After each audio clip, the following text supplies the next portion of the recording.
On m'a dit, tu utilises énormément le mot sadisme. C'est ta petite obsession? Le terme obsession sert ici d'accusation. La question est posée, ça paraît évident, par un mascu, dérangé par mes vidéos féministes. Oui, je m'assume féministe. Bien sûr, certains voudraient que je dise sexiste. En tant qu'homme, faudrait pas que j'en fasse trop, on me l'a expliqué, mais je m'en moque un peu. Revenons à sadisme, un vocable puissant, parfois gênant, endossé plutôt rarement. Moi, sadique, ne sois pas irrespectueux. Comme les racistes, ils rejettent ce mot qui les désigne. Voyons la définition. Le sadique éprouve de la délectation, de la jouissance, quand il tue les animaux, les humains, ou quand il les torture, les blesse, physiquement ou mentalement. C'est sa joie, son principal plaisir, brutal ou délicat, sa plus grande force, sa plus grande faiblesse. Et faisons attention, nous sommes tous sadiques, plus ou moins, et pouvons le devenir très vite, selon les hasards. La guerre nous y incite. On le voit par les études psychologiques réalisées à propos des graves conflits qui nous ont marqués. Ce sera toi le bourreau, si on t'y pousse. Tu te mettras au boulot, comme les autres. Effet de la hiérarchie.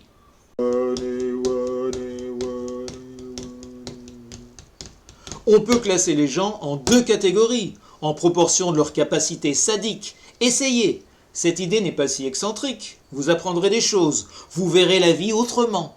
À ce sadisme, on peut opposer la générosité, la tendresse, l'entraide, ces qualités qui rendraient notre vie moins laide. C'est la domination qu'il nous reste à tuer, donc la compétition. On y revient toujours, tu as vu? Le sadisme, si j'en parle trop, on ne l'évoque pas assez dans les journaux, dans les infos. J'ai l'impression qu'on tourne autour de façon un peu lâche. Ça leur fait si peur de concéder qu'ils séparent ainsi les humains? C'est louche. On veut montrer qu'on n'y est pas enclin? Pas du tout. On tient à camoufler sa noirceur. Pourtant, quand on examine la société, elle nous pète aux yeux, cette perversité, et dans tous les milieux. Un homme condamné pour racisme a le droit d'aller se présenter aux élections présidentielles. C'est fou, non?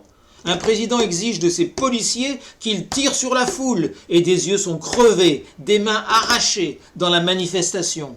Un élu connu carotte l'argent public, alors que ses concitoyens meurent de faim. Un autre agresse les femmes, calme, serein, et tant d'autres envoient leur pognon maléfique loin de leur pays, pour éviter ces impôts qui font bâtir des écoles, des hôpitaux, des logements pour tous. Oui, ce sont des escrocs, des voleurs. Ce qu'ils nous montrent n'est pas très beau, puisque leur égoïsme les mène au sadisme. Ils ne pensent qu'à eux, se moquent des petits. Ce défaut est partout. On le devine aussi dans l'amour, dans le sport, ce secret cataclysme qui va tuer l'espèce. À part quelques primates, nos cousins génétiques, l'animal est doux. Il ne torture pas ses frères, pas du tout. Spécialité humaine, la plus scélérate. On met qui dans ce sac? D'abord, ceux qui rejettent, qui trouvent des raisons bizarres pour haïr. Les différences? Ils voudraient les interdire, ils aimeraient qu'on se ressemble, qu'ils sont bêtes.